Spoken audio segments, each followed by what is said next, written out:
through the eyes of faith. Lord, I do believe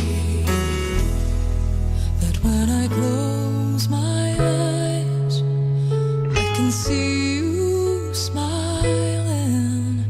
You're free as a bird, and you're laughing and dancing. No longer chained by the burdens that held you.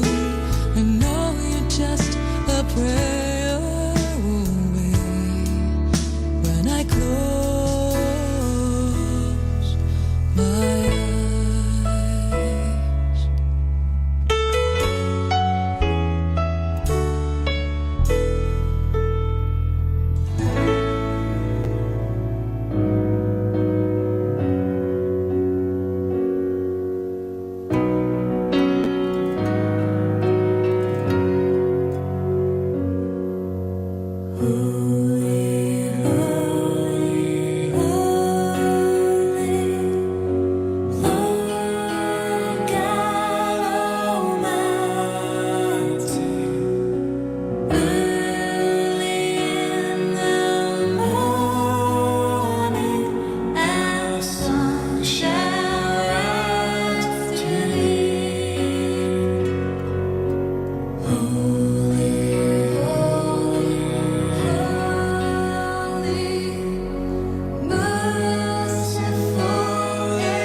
Time now is 5 o'clock in the afternoon.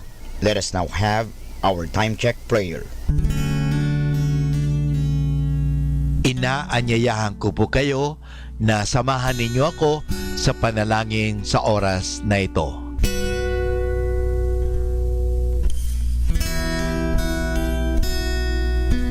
Panalangin kapag nagdaranas ng kabiguan. Panginoong Jesucristo, pinanghihinaan ako ng loob at mabigat ang aking pakiramdam. Hindi ko na alam ang dapat kong gawin. Kat lumalapit ako sa iyo sapagkat naniniwala ko sa iyo sa iyong sinabi. Lumapit sa akin lahat kayong nahihirapan at may pinapasan at pagiginhawahin ko kayo. Kailangan ko ang iyong tulong upang patuloy akong magsikap at huwag sumuko. Huwag mong hayaang talunin ako ng takot sa aking pagkabigo.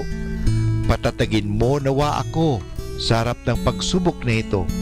Pagkalooban mo ng sigla ng iyong espiritu ang aking mga pagkilos at buhayin mo ang pag-asa sa aking puso. Nagtitiwala akong malalampasan ko ang mga bagay na ito sapagkat ikaw ay lagi kong kasama. Amen.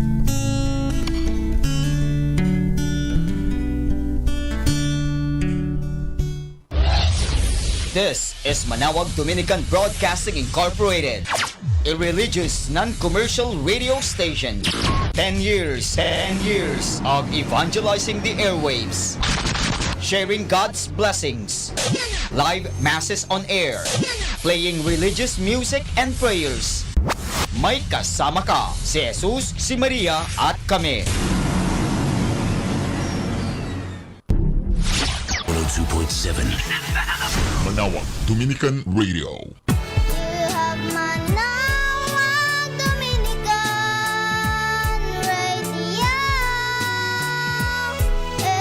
FM.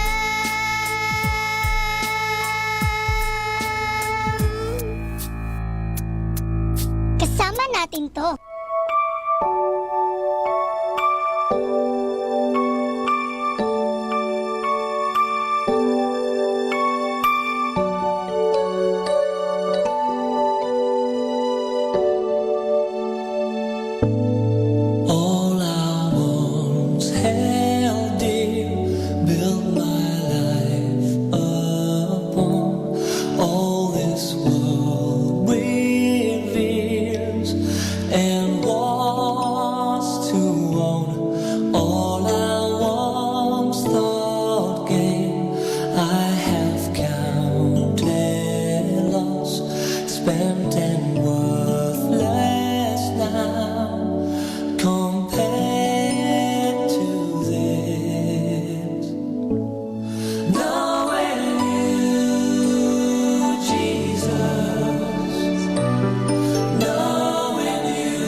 joy, my righteousness, and I love you, Lord.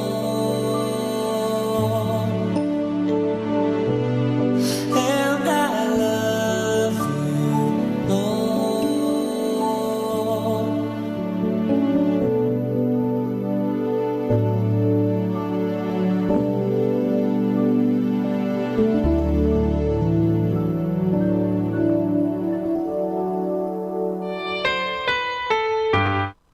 If I go on living in the flesh, that means fruitful labor for me, and I do not know which I shall choose. I am caught between the two. I long to depart this life and be with Christ, for that is far better. Yet that I remain in the flesh is more necessary for your benefit. Only conduct yourselves in a way worthy of the gospel of Christ. The word of the Lord. Thanks be to God. Please stand.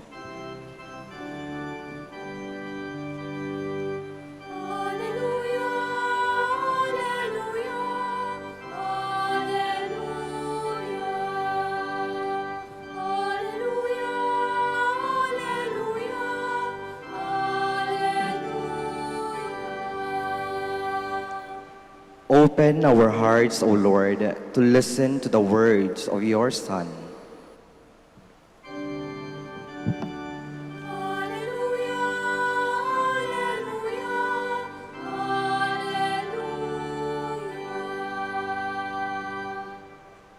The Lord be with you. And with your spirit. A reading from the Holy Gospel according to Matthew. Glory to you, O Lord. Jesus told his disciples this parable. The kingdom of heaven is like a landowner who went out at dawn to hire laborers for his vineyard. After agreeing with them for the usual daily wage, he sent them into his vineyard. Going out about 9 o'clock, the landowners saw others standing idle in the marketplace. And he said to them, "You too, go into my vineyard, and I will give you what is just." So they went off, and he went out again around noon, around 3 o'clock, and did likewise. Going out about 5 o'clock, the landowner found others standing around, and said to them, "Why do you stand here idle all day?" They answered, "Because no one has hired us." He said to them, "You too, go into my vineyard." When it was evening, the owner of the vineyard said to his foreman, "Summon the laborers and give them their pay, beginning with the last and ending with the first." When those who had started about 5 o'clock came, each received the usual daily wage. So when the first came, they thought that they would receive more, but each of them also got the usual wage. And on receiving it, they grumbled against the landowner, saying, "These last ones worked only 1 hour, and you have made them equal to us, who bore the day's burden and the heat." He said to one of them in reply, "My friend, I am not cheating you. Did you not agree with me for the usual daily wage? Take what is yours and go. What if I wish to give this last one the same as you? Or am I not free to do as I wish with my own money? Are you envious because I am generous?" Thus, the last will be first, and the first will be last. The Gospel of the Lord. Praise to you, Lord Jesus Christ. Please be seated.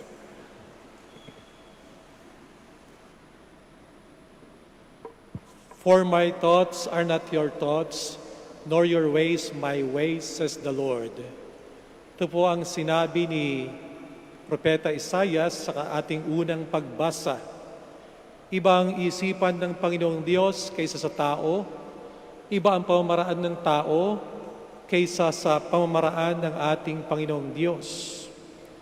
Meron po akong natanggap na forwarded video ngayong araw na ito. At din sa video na to, nagbibigay ng magagandang advice kung anong pwedeng gawin natin ngayong panahon ng pandemic. Ang sabi sa video, una ay iwasan na natin na i-check pa ang tungkol sa COVID-19 virus. Isolate yourselves from the virus. Kasi pinapalagay na sa pagkakataon na ito, alam na natin kung ano tong COVID-19 paglipas ng maraming buwan. Pangalawa ang sabi, wag mo nang i-research pa sa internet, no? Itong tungkol sa virus na ito. Sapagkat kung magre-research ka pa, baka ma-depress ka lamang kung ano ang matagpuan mo. Pangatlo ang sabi, huwag kang magpapasa ng mga fatalistic messages sa iyong kapwa. Kasi kung minsan yung kapwa natin kapag binigyan mo ng mga balita na very negative, baka hindi kaya ng kanilang kalooban. Baka hindi sila kasing lakas mo. Kung minsan may isang tao mahilig magbasa ng mga balita na nakakatakot, pagka pinorward mo sa iba, baka di nila kaya yung balita na yon. Makaka-apekto sa kanila. Pang-apat ang sabi ay,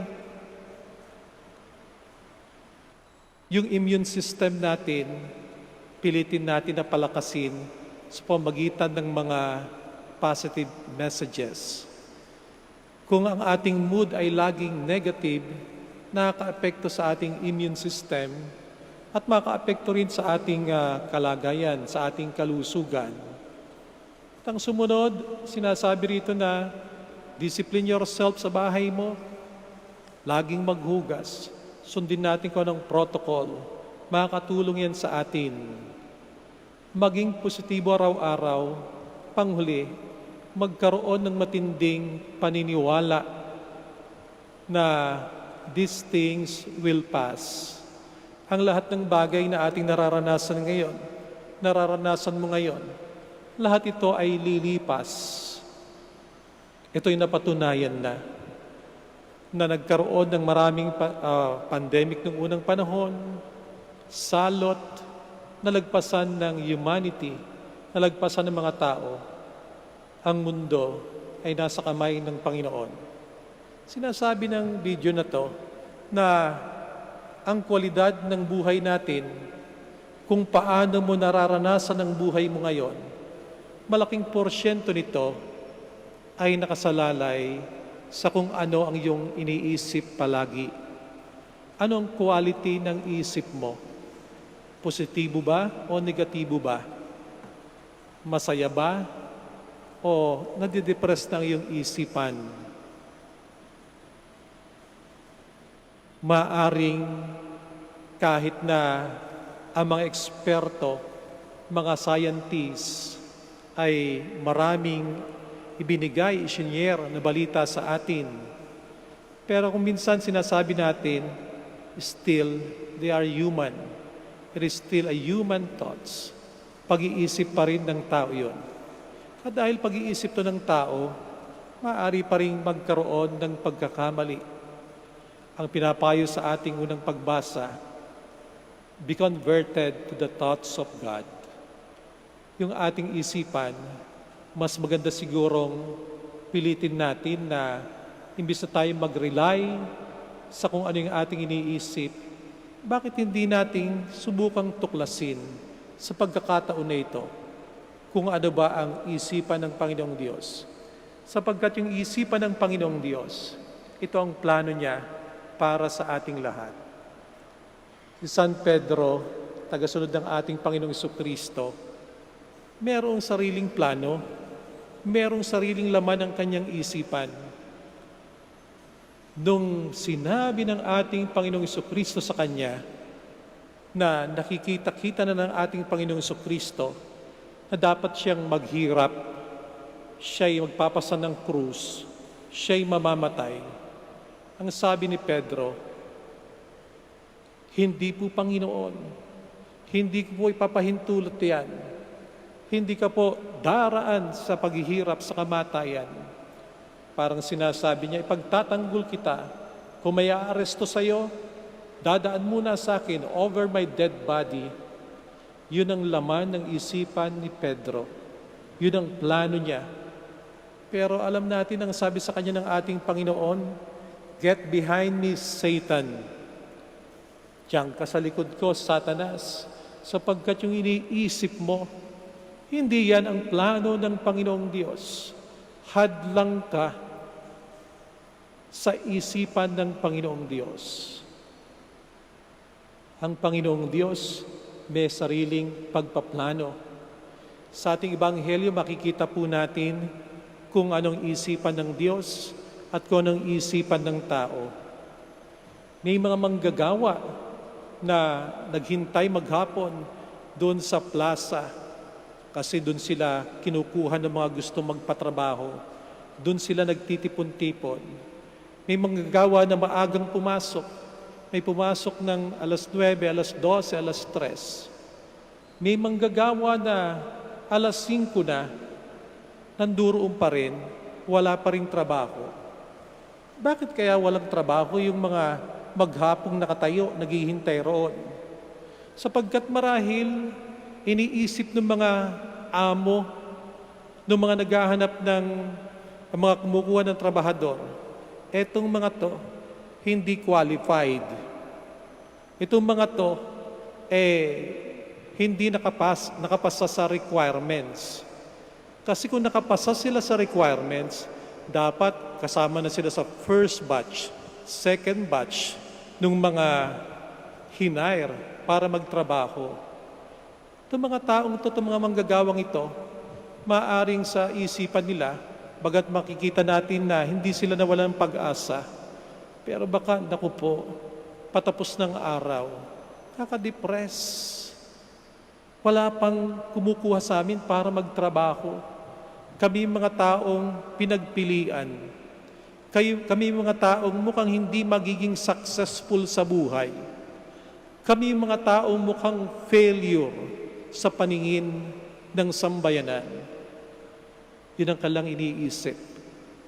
Pero iba talagang isipan ng Panginoon. Lumabas siya. At pagkatapos sila'y kinuha, binigyan pa rin ng trabaho.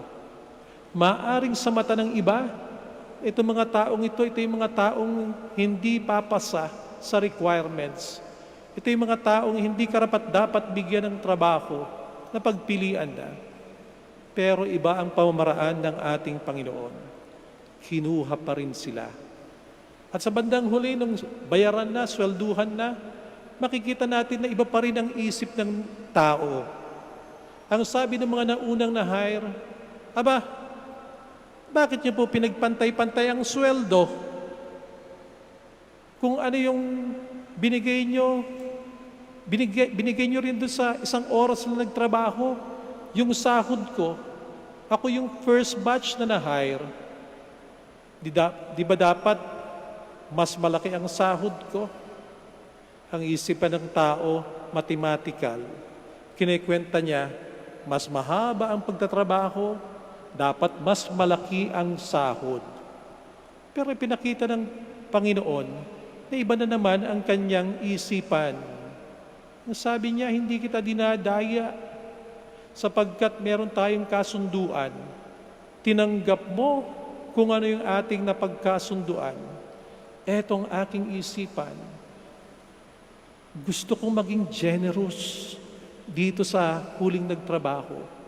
Gusto kong ipamigay ang aking kayamanan. Gusto ko ring i-bless itong taong isang oras na nagtrabaho.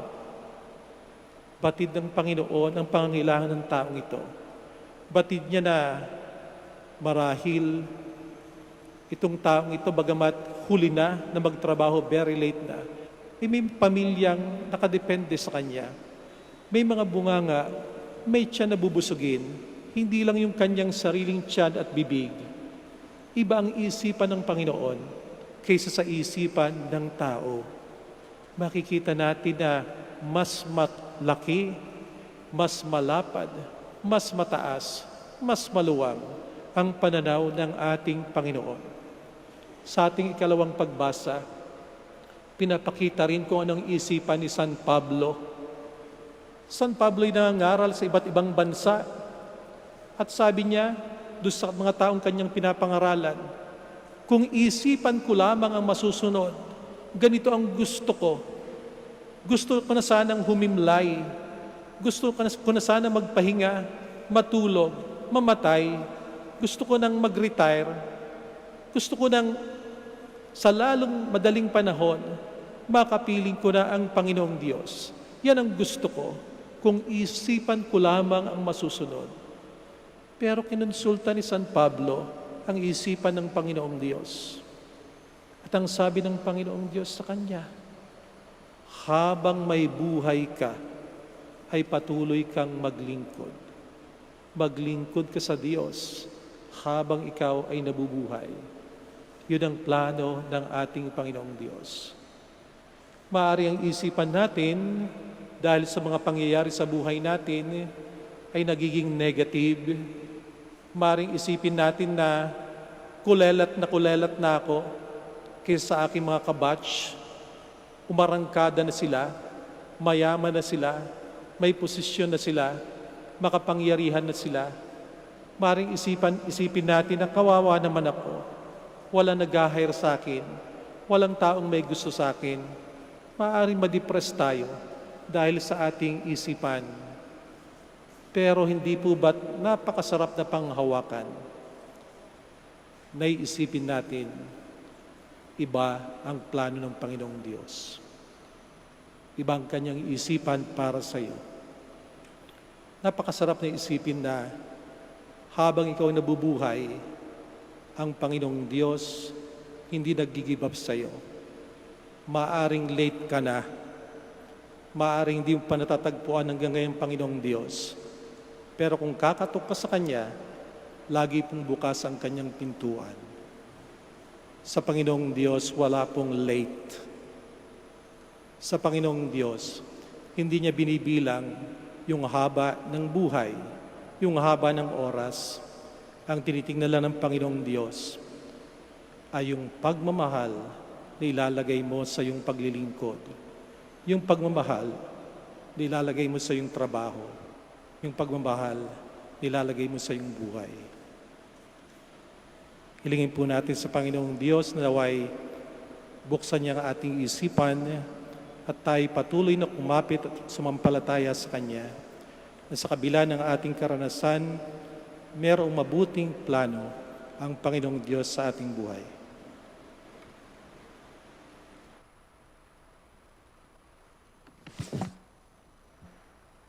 Together, let us profess our faith. Please stand. I believe in one God, the Father Almighty, Maker of heaven and earth, of of all things visible and invisible. I believe in one Lord Jesus Christ, the only begotten Son of God, born of the Father before all ages, God from God, Light from light, true God from true God, begotten begotten not not made, consubstantial with the Father. Through Him all things were made. For us As men men and for our salvation, He came down from heaven. and With by the the Holy Holy Spirit Spirit, was was incarnate of the Virgin Mary, and became and man. became man. For our sake He was crucified under Pontius Pilate, suffered death and was buried, and rose again the third day, in accordance with the Scriptures. He Ascended to heaven, and is seated at the right hand of the Father. He will come again in glory to judge the living and the dead, and His kingdom will have no end. I believe in the Holy Spirit, the Lord, the giver of life, proceeds from the Father and the Son, who with the Father and the Son is adored and glorified, has spoken to the prophets. I believe in one holy, Catholic, and Apostolic Church. I confess one baptism for the forgiveness of sins. I look forward to the resurrection of the dead and the life of the world to come. Amen. Jesus reveals to us the Father who is good to all His children and who is not outdone in generosity. Full of confidence, we pray to Him. Loving Father, hear our prayer. Loving Father, hear our prayer. The church leaders and laity alike may zealously work in the Lord's vineyard. content with the promise of heavenly reward. We pray Loving Father, hear our prayer. that government leaders, policymakers, and businessmen may answer the people's needs for more decent employment. We pray Loving Father, hear our prayer. that labor and management may settle issues through honorable and peaceful bargaining and dialogue. We pray Loving Father, hear our prayer. that family members may realize the importance of each other and the need for daily dialogue and encounter with one another. We pray Loving Father, hear our prayer. that those who have died may see God's eternal embrace of peace and lead them to the everlasting life. We pray. Loving Father, hear our prayer. Let us pray for the urgent concerns of our community and our personal intentions.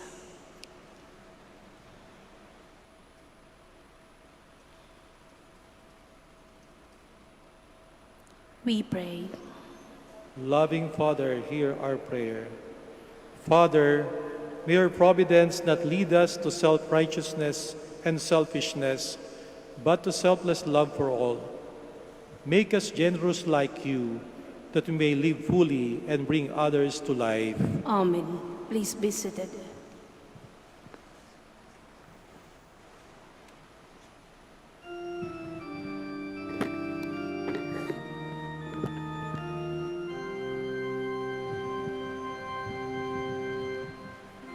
Lord, we gather today in your house. We kneel down and pray. We ask for your mercy as we open our hearts to receive your forgiveness, O Lord. As we offer this bread and as we bring you this wine, bless them, Lord Jesus, with us now. Give us life. Send us your Spirit, the source of our lives, and together we will serve you with love. Please stand. Pray, my dear brothers and sisters, that my sacrifice and yours may be acceptable to God, the Almighty Father. May the Lord accept the sacrifice at your hands for the praise and glory of his name, for our good and the good of all his holy church. Receive with favor, O Lord, we pray, the offerings of your people, that what they profess with devotion and faith may be theirs through these heavenly mysteries, through Christ our Lord. Amen. The Lord be with you. And with your spirit, Lift up your hearts. we lift them up to the Lord. Let us give thanks to the Lord our God. It is right and just. It is true, right, and just, our duty and our salvation, always and everywhere to give you thanks, Lord, Holy Father, Almighty and eternal God. For you so loved the world, that in your mercy you sent us the Redeemer, to live like us in all things but sin, so that you might love in us what you love in your Son, by whose obedience we have been restored, to those gifts of yours, that by sinning we had lost in disobedience. And so, Lord, with all the angels and saints, we too give you thanks, as in exaltation we acclaim.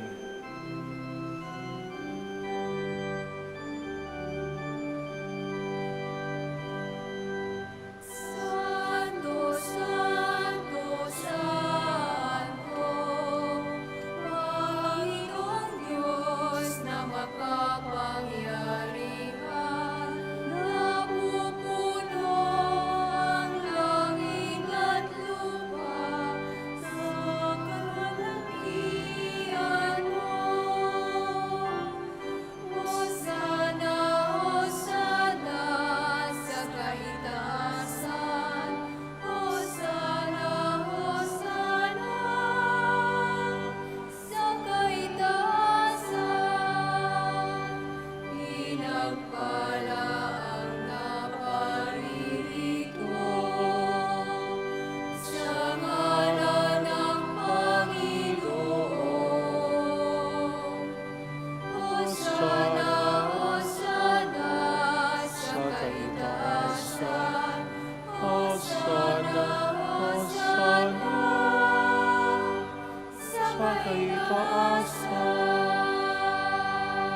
Please kneel.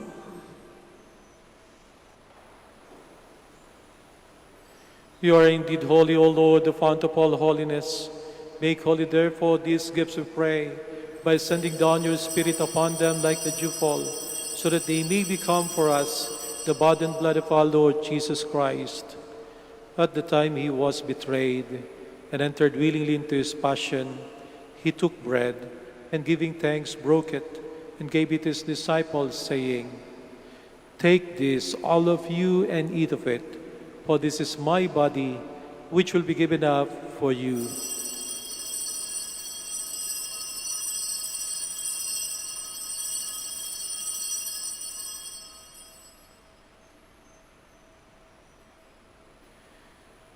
In a similar way, when supper was ended, he took the chalice, and once more giving thanks, he gave it to his disciples, saying, "Take this, all of you, and drink from it, for this is the chalice of my blood, the blood of the new eternal covenant, which will be poured out for you and for many, for the forgiveness of sins.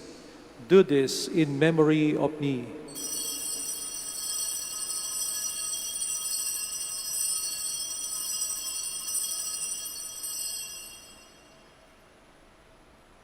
The mystery of faith.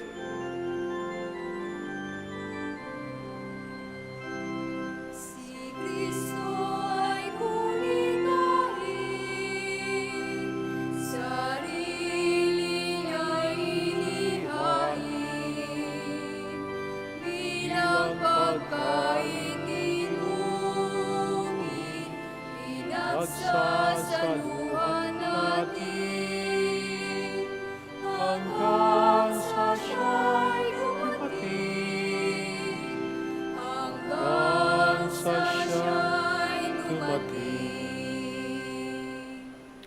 Therefore, as we celebrate the memorial of his death and resurrection, we offer you, Lord, the bread of life and the chalice of salvation, giving thanks that you have held us worthy to be in your presence and minister to you. Humbly we pray that partaking of the body and blood of Christ, we may be gathered into one by the Holy Spirit.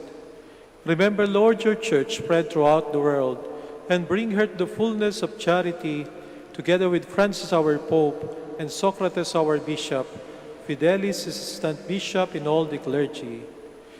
Remember also our brothers and sisters who have fallen asleep in the hope of the resurrection, and all who have died in your mercy. Welcome them into the light of your face. Have mercy on us all, we pray, that with the Blessed Virgin Mary, Mother of God, with Joseph her husband, with the blessed apostles and all the saints who have pleased you throughout the ages, we may merit to be co-heirs to eternal life, and may praise and glorify you through your Son, Jesus Christ. Through him, and with him, and in him, O God, Almighty Father, in the unity of the Holy Spirit, all glory and honor is yours, forever and ever.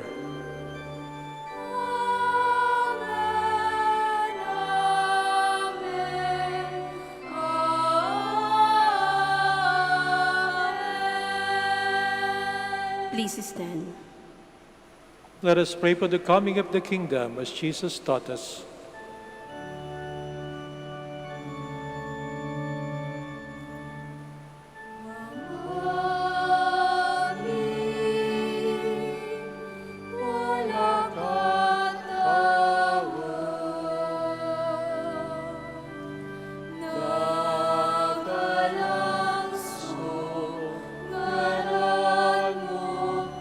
Unsabit si kami,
Deliver us, Lord, we pray, from every evil. Graciously grant peace in our days, that by the help of your mercy we may be always free from sin and safe from all distress, as we await the blessed hope and the coming of our Savior, Jesus Christ. For the kingdom, the power, and the glory are yours, now and forever. Lord Jesus Christ, who said to your apostles, "Peace I leave you, my peace I give you," look not on our sins, but on the faith of your church, and graciously grant her peace and unity in accordance with your will, who live and reign forever and ever. Amen. The peace of the Lord be with you always. And with your spirit. Let us offer each other the sign of peace.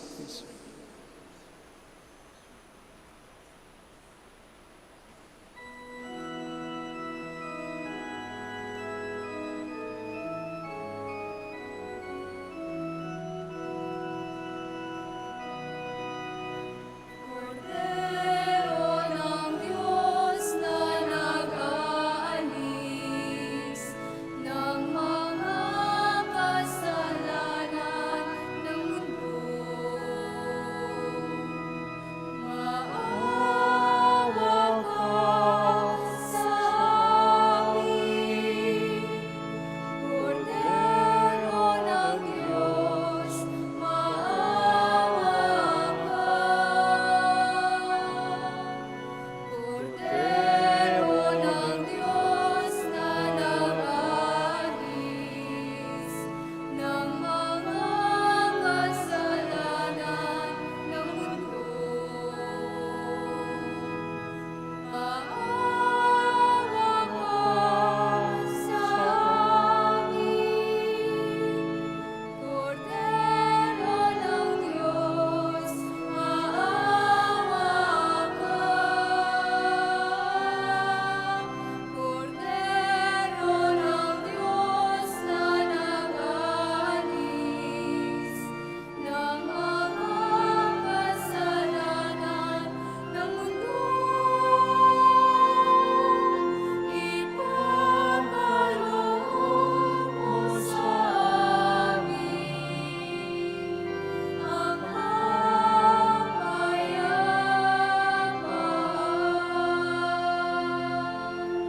Please kneel.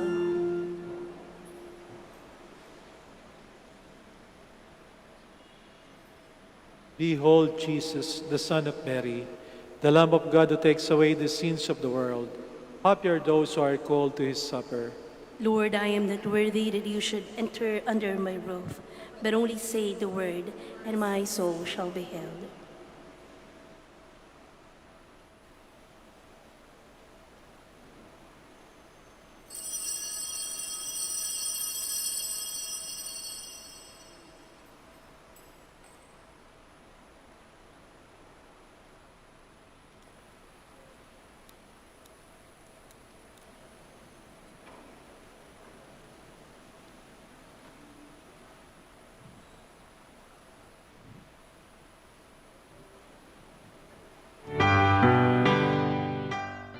You are listening to the live Mass on air at the Minor Basilica of Our Lady of the Rosary of Manaoag. And the celebrant for this live Mass on air is Reverend Father Alan Lopez, OP.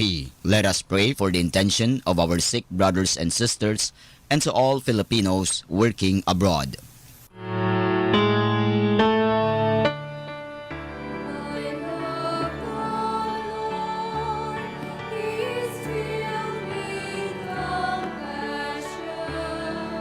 He turns to me on the day that I call. From the snares of the dark, oh Lord, save my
Let us pray. To stand. Graciously raise up, O Lord, those you renew with this sacrament, that we may come to possess your redemption, both in mystery and in the manner of our life, through Christ our Lord. Amen. Together let us pray the Oratio Imperata. God our Father, we come to you in our need to ask your protection against the COVID-19 that has claimed lives and has affected many. We pray for your grace for the people tasked with studying the nature and cause of this virus and its disease, and of stemming the tide of its transmission. Guide the hands and minds of medical experts that they may minister to the sick with competence and compassion, and of those governments and private agencies that must find cure and solution to this epidemic. We pray for those afflicted. May they be restored to health soon. Grant us the grace to work for the good of all and to help those in need. Grant this through our Lord Jesus Christ, your Son, who lives and reigns with you in the unity of the Holy Spirit, God forever and ever. Amen. Mary, help of all Christians. Pray for us. Saint Raphael the Archangel. Pray for us. Saint Rock. Pray for us. Saint Lorenzo Ruiz. Pray for us. Saint Pedro Calungsod. Pray for us. Please be seated for the announcement. Announcement. Dear devotees of Our Lady of the Rosary of Manaoag, the Dominican community of the Minor Basilica of Our Lady of the Rosary of Manaoag is pleased to inform you that the October Feast of Our Lady of the Rosary of Manaoag will be on October 4, 2020, first Sunday of October. Novena Masses will be scheduled at 6 a.m., 8 a.m., 10 a.m., 12 noon, and 5 p.m. from September 25 to October 3, 2020. Additional Mass at 3 p.m. on September 27, Sunday. We invite you to participate in these Novena Masses and be one with us in expressing our devotion to Our Lady of the Rosary of Manaoag. If you wish to sponsor one or several of the Novena Masses, you may fill up the form at the counters for Masses and submit it with your donation, where you will be provided with an acknowledgement receipt. Or you may visit our website, manaoagbasilica.org, for online pamisa, where online and other options for donation will be available. All names of donors and sponsors will be included in the electronic souvenir program. Thank you very much for your continued support. God bless you. Please stand. Maraming pong salamat sa inyong pagbisita sa Minor Basilica of Our Lady of the Rosary of Manaoag at sa inyong pong pakikisa sa ating banal na Santa Misa. The Lord be with you. And with your spirit. And may Almighty God bless you all, the Father and the Son, the Holy Spirit. Amen. Our Mass is ended. Go in peace. Thanks be to God. We shall have the prayer for the blessing of the sick and for the blessing of rosaries and other religious articles. Our help is in the name of the Lord, who made heaven and earth. Let us pray. God, our Almighty Father, by your blessing, You give us the strength and support in our frailty.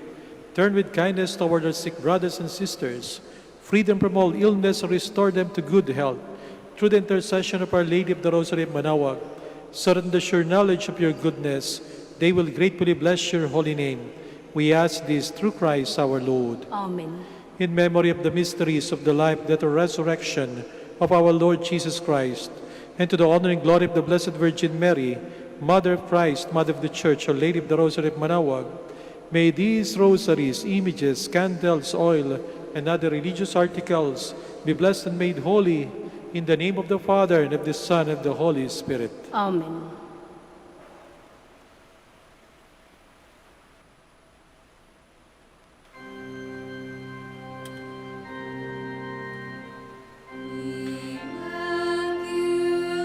Immaculate Mother, we call on thy call, and love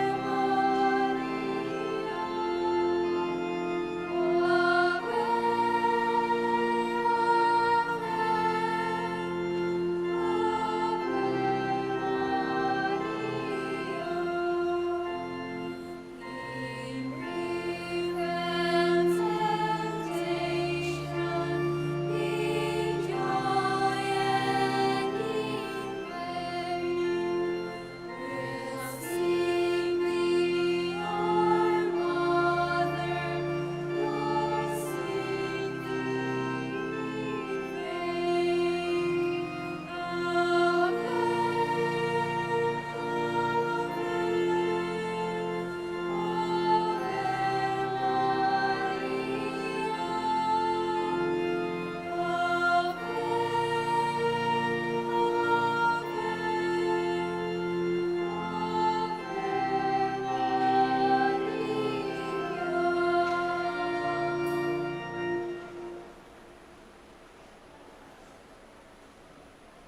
To our dear devotees and faithful, the Dominican community of the Minor Basilica of Our Lady of the Rosary of Manaoag and the Priory of the Holy Rosary keeps its regular schedule of prayer and masses in private, which are also live streamed via Manaoag Radio 102.7 FM and can be followed live on Facebook.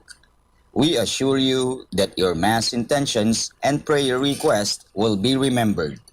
Let us be one in prayer and ask the Lord to heal the sick and to end this crisis very soon.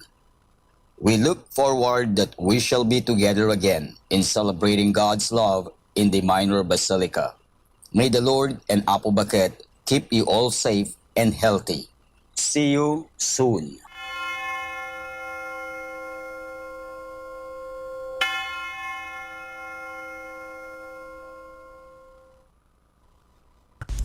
A coronavirus prayer.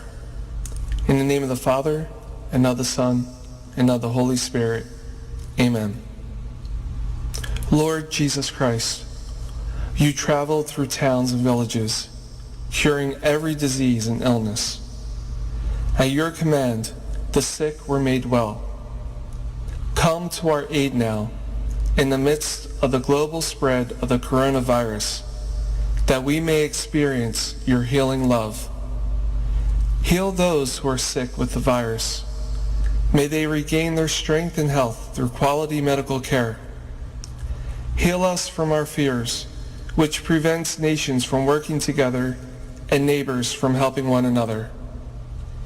Heal us from our pride, which can make us claim invulnerability to a disease that knows no borders. Lord Jesus Christ, healer of all, stay by our side in this time of uncertainty and sorrow. Be with those who have died from the virus. May they be at rest with you in your eternal peace. Be with the families of those who are sick or who have died. As they worry and grieve, defend them from illness and despair. May they know your peace. Be with the doctors, nurses, researchers, and all medical professionals who seek to heal and help those affected and who put themselves at risk in the process. May they know your protection and peace. Be with the leaders of all nations. Give them the foresight to act with charity and true concern for the well-being of the people they are meant to serve. Give them the wisdom to invest in long-term solutions that will help prepare for or prevent future outbreaks. May they know your peace as they work together to achieve it on earth. Whether we are home or abroad, surrounded by many people suffering from this illness or only a few, Lord Jesus Christ, stay with us as we endure and mourn, persist and prepare. In place of our anxiety, give us your peace. Lord Jesus Christ, heal us. In the name of the Father, and of the Son, and of the Holy Spirit. Amen.